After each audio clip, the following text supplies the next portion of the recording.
मी कामावरून आलो की आई म्हणायची, तुझी बायको दिवसभर अंथरुणावर लोळत असते, काहीच काम करत नाही. मी आईचं ऐकून बायकोला ओरडायचो. एक दिवस तर रागाच्या भरात मी बायकोला घरातून बाहेर काढले. ती रडत रडत तिच्या माहेरी गेली. आई आणि माझ्या बहिणीला खूपच आनंद झाला होता. परंतु त्याच दिवशी असे काही झाले की मी हैराण झालो, कारण माझ्या आईने इतक्या कडक उन्हात जेव्हा मी माझ्या घराच्या दरवाजाजवळ पोहोचलो तेव्हा दरवाजा बंद होता. 10 मिनिट झाले दरवाजा वाजून, परंतु कोणीच दरवाजा उघडायला आले नाही. मला खूप राग येत होता. मग काही वेळानंतर माझ्या आईने दरवाजा उघडला आणि मी दमून भागून घामाने भिजलेला घरात आलो.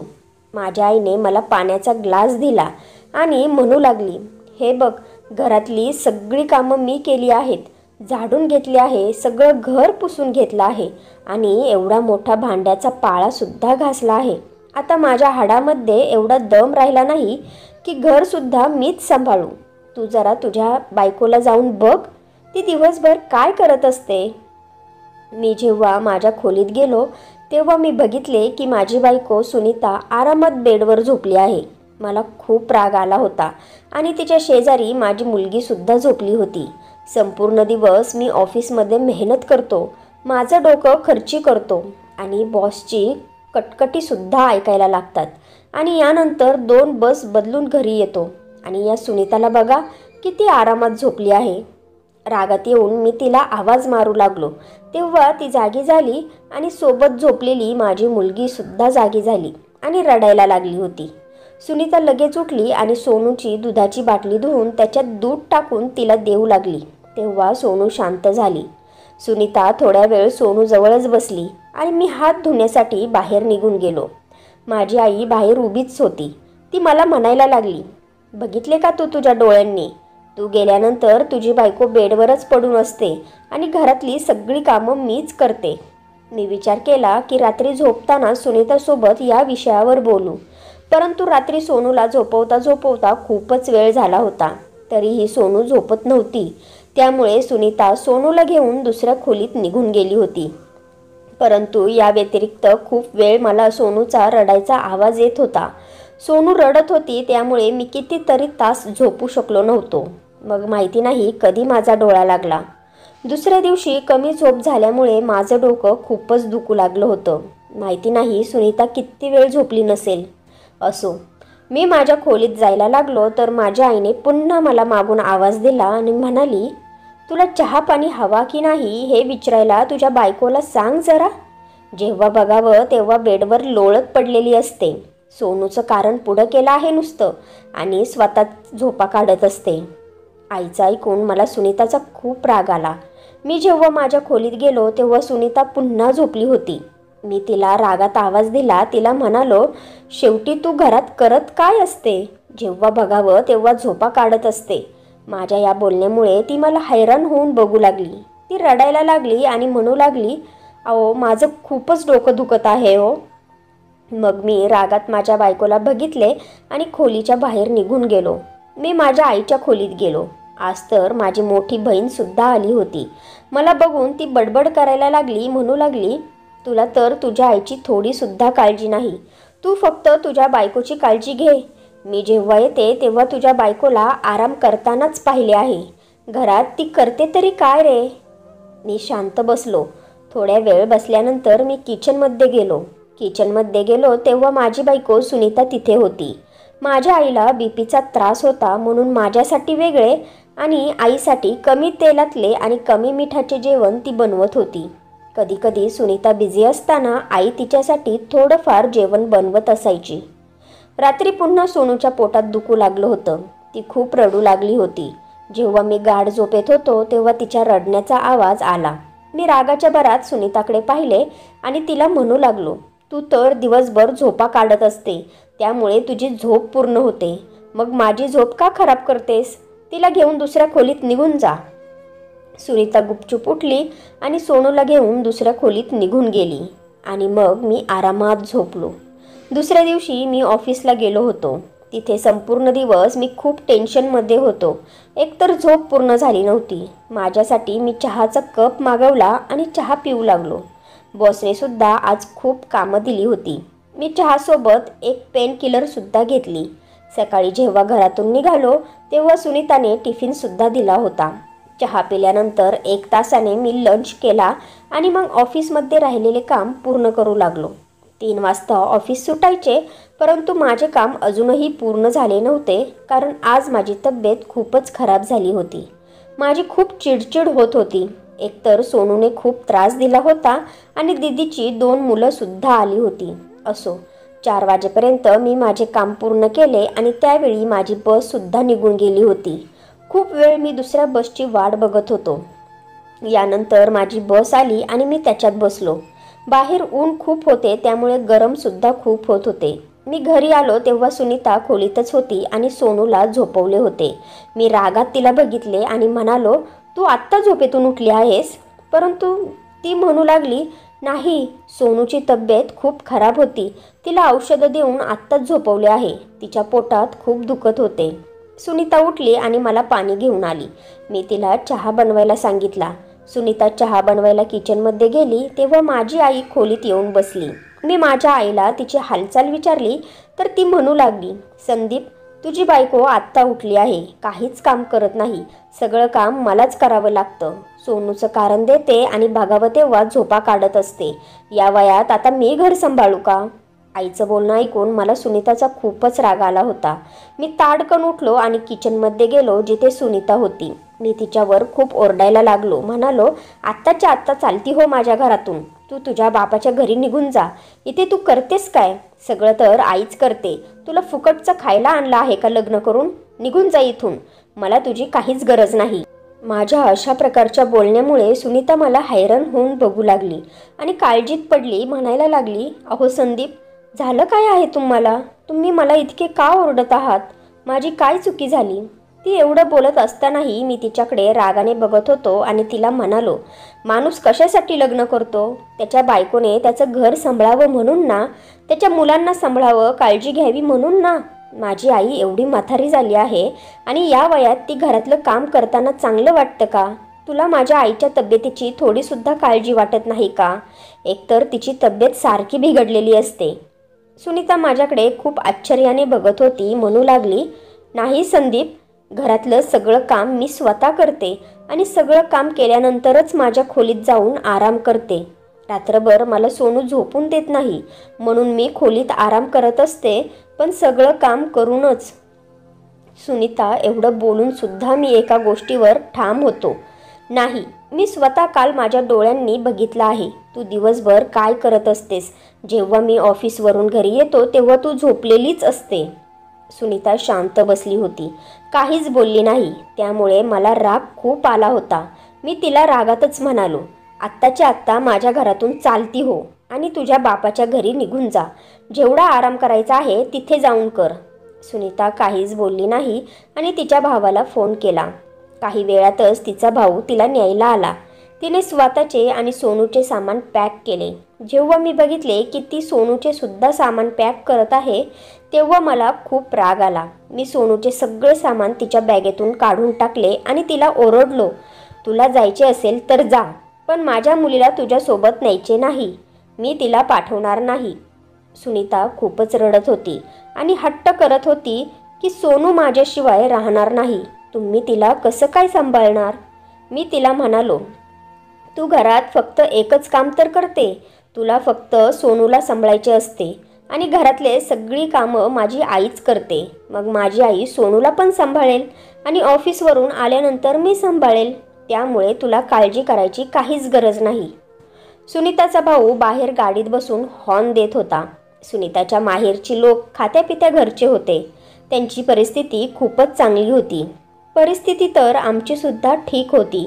माझ्याकडे फक्त बाईक होती आणि ऑफिस दूर असल्यामुळे मी बसने जात होतो आणि एकतर गरमीमुळे बाईकचा वापरसुद्धा कमी करत होतो. थोडा रस्ता सुनसान होता, त्यामुळे बसमध्ये भीती कमी वाटत होती. असो, सारखा हॉर्न वाजल्यामुळे सुनीताने आपले सामान उचलले आणि बाहेर निघून गेली. जेव्हा ती सोनूला उचलायला लागली तेव्हा मी सोनूला तिच्याकडून हिसकावून घेतले आणि तिला बाहेरच्या बाजूला धक्का दिला. सुनीता पडता पडता वाचली. ती रडत रडत तिच्या भावाच्या गाडीत जाऊन बसली. तिचा भाऊ गाडीतून खाली उतरला. कदाचित आपल्या भाचीला तो माझ्याकडून घ्यायला आला होता. तो माझ्याकडे चालत येतच होता की सुनीताने त्याला नकार दिला. म्हणाली, नको दादा, तिला नको घेऊ. आणि दोघेही मग गाडीत शांतपणे बसले आणि तो त्याच्या बहिणीला घेऊन निघून गेला. मी माझ्या खोलीत आलो तेव्हा सोनू रडत होती. मी आजूबाजूला तिची दुधाची बाटली बघितली, पण मला कुठेच मिळाली नाही.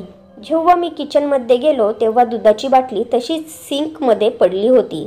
मी सोनूला तशीच फरशीवर बसवले. खुर्ची किंवा टेबलवर बसवले नाही, कारण ती खाली पडू नये म्हणून. तिला खाली जमिनीवर बसून मी तिची दुधाची बाटली धुतली. फ्रीजमधून दूध काढले आणि गरम केले आणि सोनूला बाटलीमध्ये टाकून दिले. मग मी तिला घेऊन खोलीत आलो. खूप वेळ झाल्यानंतर मी विचार केला की आता खाण्याचे सुद्धा बघितले पाहिजे. मी तसाच आईच्या खोलीत गेलो आणि आईला विचारले की खायला काय करायचे आहे. आई बोलू लागली, तुझ्या बायकोने स्वयंपाक केला नाही का? तेव्हा मी आईला म्हणालो, नाही आई, ती तर निघून गेली. मी तिला घरातून बाहेर काढले आहे. हे ऐकल्यानंतर आई माझ्याकडे आश्चर्याने बघू लागली आणि म्हणाली, संदीप बाळा, आज तर माझी तब्येत खूपच खराब आहे. मग मी माझ्या दीदीकडे पाहिले तेव्हा ती बेडवर झोपली होती आणि मोबाईल बघत होती. मी तिला काहीच म्हणालो नाही. हाच विचार केला की दीदी तिच्या घरातली सगळी कामं करत असते, 2 मुलंसुद्धा सांभाळत असते आणि घरसुद्धा तिचे वेगळे आहे. इथे माहेरी येते तर थोडा आराम करते. त्यामुळे मी तिला काहीच म्हणालो नाही. मी किचनमध्ये गेलो. किचनमध्ये मी बघितले की भाजी बनवलेली होती. याचा अर्थ सुनीताने भाजी बनवली होती. जेव्हा मी ऑफिसवरून यायचो तेव्हा तिची भाजी झालेली असायची. मग त्यानंतर मी बघितले की सिंकमध्ये काही भांडी पडलेली होती. मी विचार केला की यांना कसे धुवायचे. आईची तर तब्येत खराब आहे, त्यामुळे मी स्वतः त्यांना घासायला सुरुवात केली. थोडीच भांडी होती, त्यामुळे लवकर धुवून झाली. जेव्हा मी त्यांना मांडणीला लावायला लागलो तेव्हा मला सोनूच्या रडण्याचा आवाज आला. मी धावतच खोलीत गेलो. सोनूने आपली दुधाची बाटली संपवली होती. ती खूपच जास्त रडत होती. मी तिच्याजवळ गेलो आणि तिला उचलले. जसे मी तिला उचलले मला माझ्या हातावर ओलावा जाणवला. मी बघितले तर सोनूने शी केली होती. आता हे तर काम आईने केले नसते. मी पटकन सोनूची पॅन्ट चेंज केली आणि खूप वाईट मनाने तिची शी धुतली. एवढेच नाही तर मला उलटीसुद्धा यायला लागली होती, परंतु मला हे काम करावेच लागणार होते. शी धुतल्यानंतर मी सोनूचे कपडे चेंज केले. कपडे चेंज केल्यानंतर तिला मी पाळण्यात टाकले आणि ती सुखाने झोपली. कदाचित शी केल्यामुळे ती रडत होती. मी बेडवरून सर्व सामान उचलले आणि बाहेर फेकून दिले. जेव्हा बेडशीटला बघितले ते सुद्धा घाण झाले होते. मी ते बेडशीट काढले आणि कपाटातून धुतलेले बेडशीट बाहेर काढून बेडवर अंथरले. मग बाथरूममध्ये जाऊन सोनूचे कपडे आणि बेडशीट धुवून टाकले. आता मी बाथरूममध्ये धुतच होतो की सोनूचा पुन्हा रडण्याचा आवाज आला. मी धावत खोलीत आलो, कारण मी विचार करत होतो की ती पाळण्यातून खाली पडू नये, कारण तिला अजून पाळण्यातून खाली उतरता येत नव्हते. मी सोनूला उचलले आणि आईजवळ घेऊन गेलो. मी आईला म्हणालो, थोड्या वेळसाठी सोनूला सांभाळ, मी आलोच. सोनूला आईजवळ सोडले आणि बेडशीट धुवून टेरेसवर वाळत टाकून खाली आलो. खाली आल्यावर मी किचनमध्ये गेलो. मी विचार केला की भाजी तर सुनीता बनवून गेली होती, पण मला चपात्या बनवायच्या होत्या. मग विचार केला की चला कसं तरी करून चपात्या बनवायलाच पाहिजे. दीदीची तब्येत खराब आहे आणि आईला तर मी सांगू शकत नव्हतो की तू काहीतरी बनव. मी फ्रीज खोलून पाहिलं तर फ्रीजमध्ये पीठ नव्हते. आता पीठ कसं मळू? मला तर पीठ कसे मळतात हेच माहिती नव्हतं. मग मी विचार केला की बाहेरून जेवण ऑर्डर करायचे का? मी आईचे जेवण बघितले तर आईचे वेगळे जेवण सुनीताने बनवून ठेवले होते.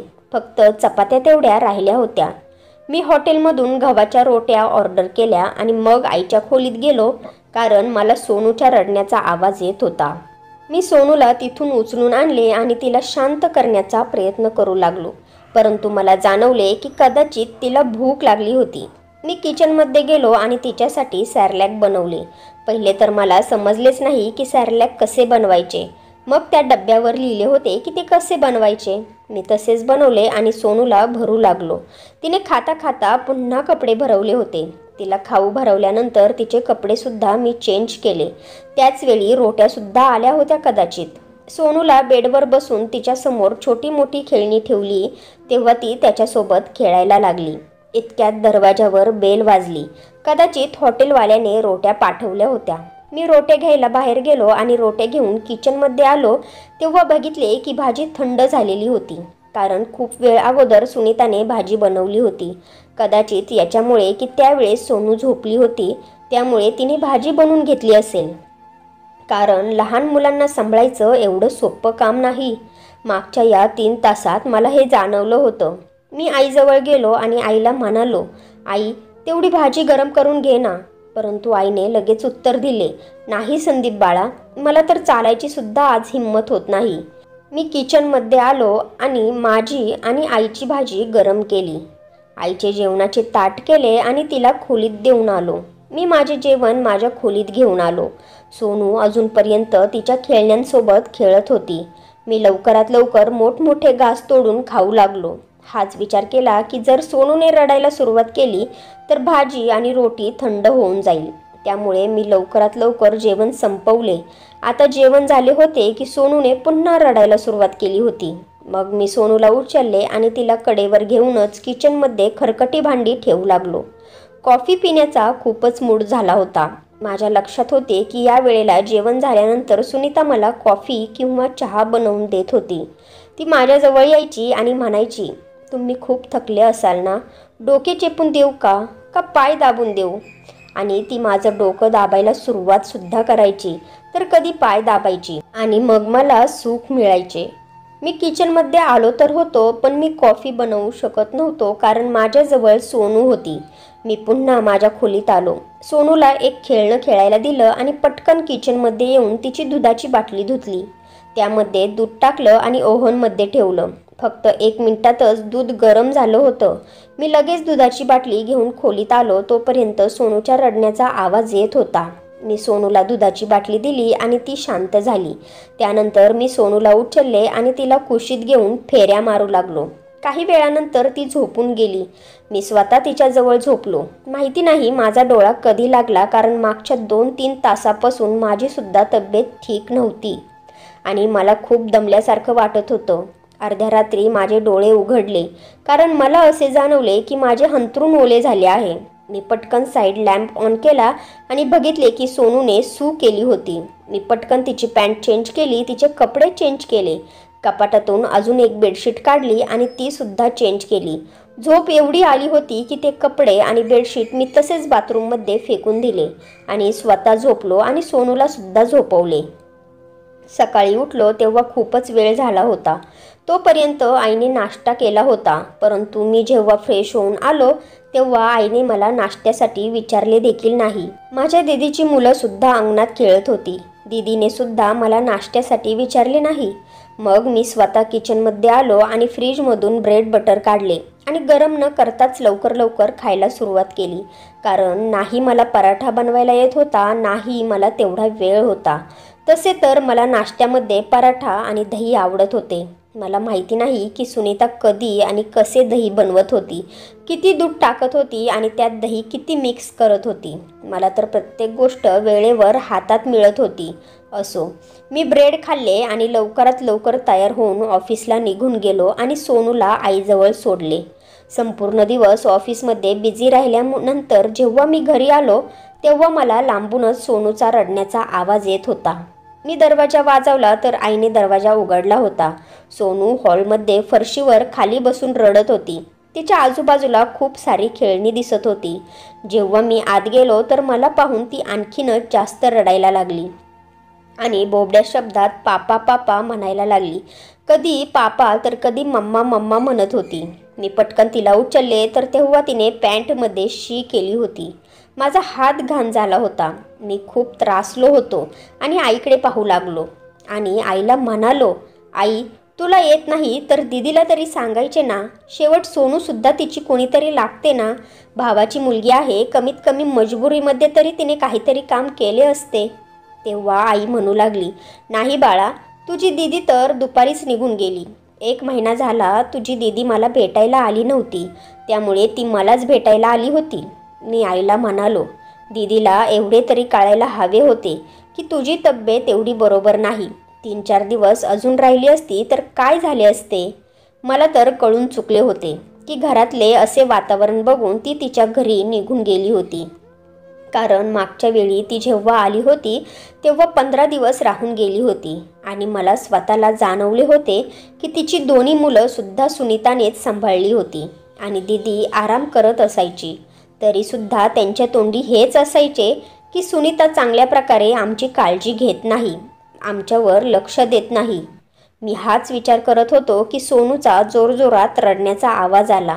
मी पटकन बाथरूममध्ये गेलो तेव्हा रात्रीची कपडे बघून माझं डोकंच खराब झालं. आता कसेही असले तरी मला हे स्वतःलाच करावं लागणार होतं. मी सोनूचे कपडे काढले आणि तिला आंघोळ घालायला लागलो. मला या सगळ्याचा अजिबात अनुभव नव्हता, परंतु हे सगळं आता मलाच करावं लागणार होतं. मी सोनूला चांगल्या प्रकारे तयार केलं आणि खोलीसुद्धा चांगल्या प्रकारे आवरली.